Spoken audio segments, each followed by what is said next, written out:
Oh my god, everyone. My name is Hail to the Boyd, also known as Boyd. Just call me Boyd. You guys are viewing AoM 101. It is Sunday, the 29th of April for, well, half of the world. And today we're going to be looking at some Thor versus Zeus play. We're going to be reviewing how to counter the Minotaur Toxoid strat of Zeus and go from there. I've got a couple of games to look at. I'm going to look at 2 games in depth, really strong analysis of what's going on, and see if we can get anything out of it and really get better as Age of Mythology players. Even if you're not one of these people as your racers, you'll still take something out of it, whatever. So it's going to be Hells versus TSM Player. These are, I think they're pretty recent recorded games, so the meta game is very tight. This is what's happening now, so you can immediately take what's going on in these games and use it. So immediately what I want you to note is that the Dwarven Mine was not used. It's very smart to think further into the game, like you say, well, the Zeus player is going to be able to be aggressive. He might be able to push me off my second gold mine, so if I keep this gold mine, then I'll have another extra 1,000 or 3,000 gold, depending on what strategy you guys tend to you do. So I don't think I really want to talk about the build order too much because it is a bit different. So I suppose I'll go into it. It's a bit different to standard Thor, but not using that gold mine. So first off, 2 dwarves to the gold. We're using these templates and whatnot, so parts of the points in the game when we can say this is what needs to happen and this is where we are in this game. So he's got, first is the gold and then to food, so he's got the ox carts, 2 ox carts out, 4 villages out, and he's constantly streaming villages while scouting, grabbing all these pigs and scouting as much as he can. He wants to find if he has any safe gold mines and trying to decide what strategy he's going to do. I believe this was the second game in the best of 3 or whatever that Hells played against TSM Player a while ago. So he sort of had the meta game and knew what his enemy's playing. So I probably should have done it in the other order, but who cares, we're doing it like this. So we got 4 villages on food over here, 5 villages. When is he going to start putting villages to wood? That's what I want to look at. So we can just, it's all about numbers and stuff like that. When is he going to put them onto the gold? Okay, here we go. So at 6 villages on food, he starts putting villages onto the wood. So we can take as, okay, stop lagging. Right, we can take that as like standard in this build order. 6 villages onto the food. You could probably get away with less, depending on like what exactly you want to do. If you wanted to get earlier pickaxe, or if you wanted to get earlier whatever, you get away with less villages on food. I reckon you could get away with 4, but 6 villages on food, that's fine. So continuing, it looks like he only wants to put the 2 villages onto the wood. It looks like he wants to advance fast. So it makes sense having so many villages on food. Again, he needs to build that off-suck so he doesn't get bolted and put behind even further. He also now has the 3 villages on the wood. So what we can say is before the temple we have 7 villages on food, 2 villages on gold, and 3 villages on wood. We haven't got a single dwarf yet, so that's something to take into note and consideration. We should throw down. Actually not going to be. Yes, he's just going to start pumping out dwarves now so that he can. That's a thing that he's pumping out dwarves. I need to close my programs. Okay.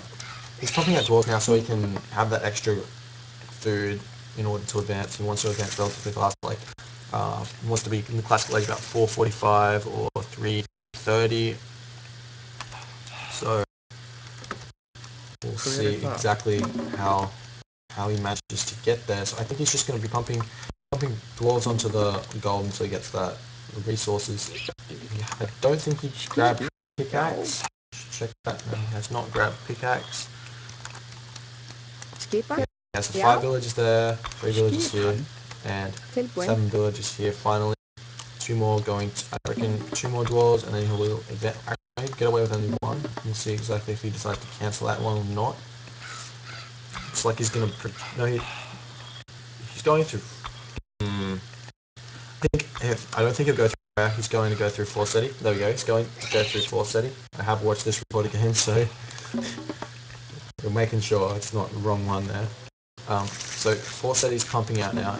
There's a reason for this, and it's really intuitive. He's going to be doing some sort of Loki style of play, whereby he can pump out a lot of raiding cavalry and Hursa. The reason why he can do this is because there's just so much hunt. Look at all this hunt here, and he wants to have that max army really fast in order to prevent the Zeus player from pushing him off hunt really early or whatever. He's not going for some super aggressive play. He's just going for that solid, powerful army and making the Thor army really strong. Just gonna pump up. We're gonna see exactly what he chooses to do. Looks like he's gonna go for a relic with this Pandora's boss. Kind of smart because he's going to be having to pump out a bunch of trolls in quick succession later in the game. It's going to save him having to build an extra town center. Extra temple, sorry, town center. Okay. So, in the classical age, what is happening? He's pumping dwarves to gold. This is a standard for Loki. As soon as you hit the classical age, you just start pumping pure dwarves to gold, getting enough gold out so you can support 2 barracks worth of raiding cavalry and a temple of Hursa. So it's pretty much exactly the same. It's just a bit more economically efficient as Thor. So he's going to be able to pump out a lot more units and whatnot, especially because he has that extra gold for the raiding cavalry instead of just pumping out Hursa. The next thing to talk about just smart and understanding why he's doing this is because he's pumping dwarves to gold, and dwarves cost gold, right? They don't cost food, so we're going to be able to pump out more food than normal by doing this.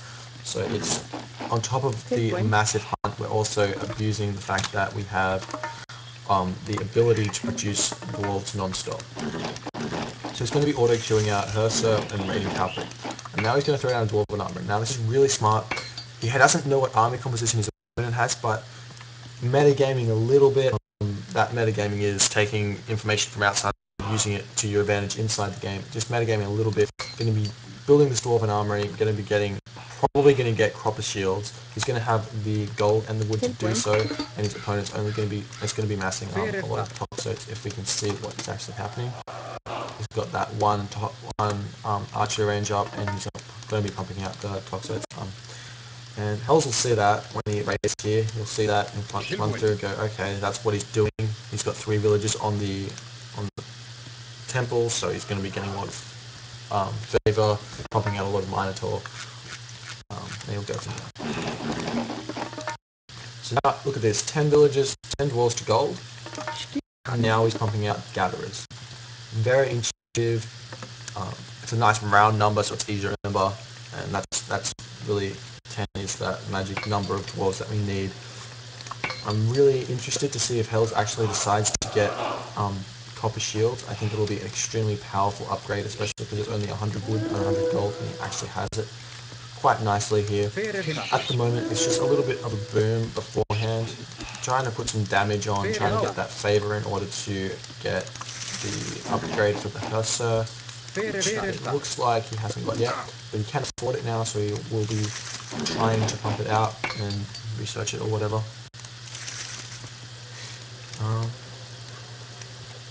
There was something important going to happen, and I can't remember it. He has resources, that's it. He has resources now to build the town center. Now just because you have resources to build a town center doesn't mean you should. It's often almost a mistake if you don't have the army to back it up.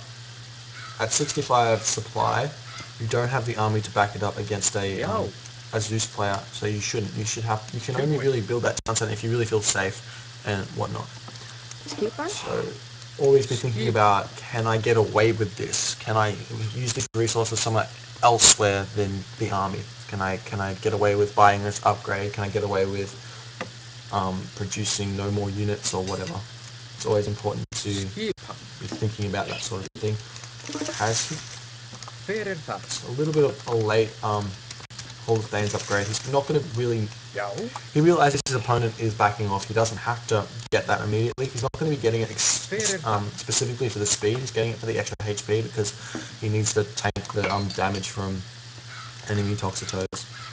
So it's not exactly important to get it early. And if we check here, he's building no more units, and he's only building dwarves. There's a reason for this, because he wants to go to that heroic cage and get Skadi out, and have that frost, able to use that frost and push forward and get that extra gold mine by doing so. So using dwarves is going to allow him, especially using dwarves onto the pigs, is going to allow him to get to the heroic cage much quicker than, say, building gatherers. He's also stopped building an army, and he's using these raids as a distraction. That's all they are. He's not actually, I mean, picking off a village is always going to be a good thing, but they are a distraction, and that's it. He can always run them back, and he can always use Healing Spring to heal them, so as long as he doesn't lose any of the units, then it's quite fine, and it's exactly what he needs to be doing. As we can see, TSM player has all these medium toxos and all these Minotaurs pumping, so we're not scared of a raid coming on us. So basically we're just going to have a really nice micro there, by the way. The Minotaur, just sidetracked quickly, the Minotaur is a little micro trick. As soon as he starts the headbutt, you move it away, and then the attack doesn't go straight through. So that's an interesting technique to try there if you have the good enough micro to do so. So what Hells now knows is that his enemy is definitely going for that Minotaur Toxotos mix, so he's more than happy to just keep on going through Skadi, so he's quite happy. He doesn't have to worry about anything else, and he's just going to go through there. He's going to Skadi, and I don't like him building the wrong axemen. He's building them for a reason, and I understand that he's building them for the fact that he needs to be building more buildings. I would rather see him pump out Hersa though, just because they're going to be much more useful fighting. So he's going to be able to build the hill fort and then fight with them, rather than build the hill fort and then let them die immediately to Toxotos. So I mean, the fact is, he has a lot of food, and there's no reason not to.